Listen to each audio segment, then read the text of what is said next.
Thank you for tuning in to Zim News Beat TV.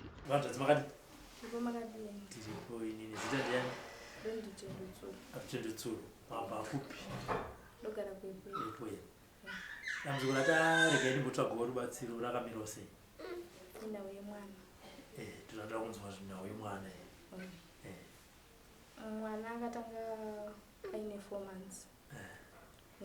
Akangomuka makuseni. Atogonyesa maoko nemakumbo nemitsipa. Musana wake waramba wa straight. Sasa bunobenda. Ndo pa wakatongotanga kusvikana naso. Asi kungwese ndingofamba bati hapana chibuda kusvikana naso ndakangotanga. Kwa muri kufamba hanzi ndingozva ndio kama wake. Baba wari kupi mwana?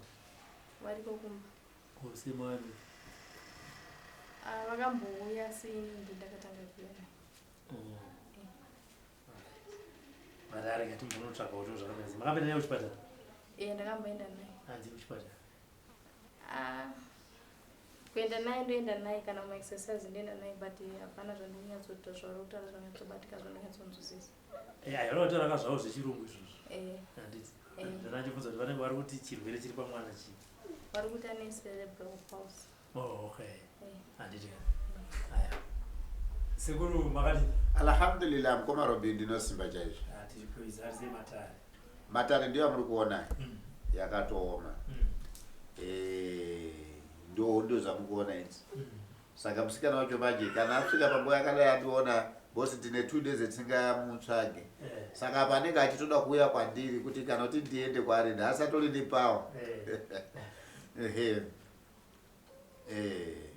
Saka akamira sei revazukuru ava? Mkoma Robi mwana uyu ndikutoti nhasi ndikutoona kana kusunudza gumbo. Ndikutoti ndikutofara. Ndokuti musi wauya maoko ese amuri kuonayo nemutsipa uyu zvazvichichisa vanhu vese vaitotya but isu takangoti no ana mbuya akatibatsira nemwana uyu tione kuti aite sei. Saka munhu wese ruzhinji wese rikaona mwana uyu ari kutambura takamboita mishonga yedu tikatoona zviguno zvamukuona icho abata icho anga asingatogona kuita izvozvo zvaakaita izvo kadoka akabatako zvaita ende zvodzisa tsitsi. Saka ndinombotarisa kuti amene andicerebral chii? Cerebral palsy. Cerebral palsy. Isusu mkoma tinongoti kulemara, mwana akulemara. Asi tiri kukumbirisa kuti mwari nemudzimu nokuti patiri kumbomumasaja nemishonga mwana oshandisa. Chikumbiro changu chokuti vhiniga ndiyo ndishomekera. Tikashandisa mishonga nevhiniga, musi wacho kana ipa patoti ane 2 days ati makumbo yake akasingatambe zvari kuita izvo. Yakanga kuti libwidi. Saka vachinji veZimbabwe kana vakaona ndichita izvi inini vanonditaura mashoko mamwe anorwadza but handizviteedzere zvevanhu chikuru sakurapa kuti mwana apone. Ende mukuona mukamutarisa so kumumisikidza kwakuita face so angasingadi aita sakusaidi ende mutsipa wake waratidza kuremerwa kutoshaita anoita semai akaigara achichema so. Asi apa nguva imwe totomboona kuti akamurarisa anosara achitombotamba yega.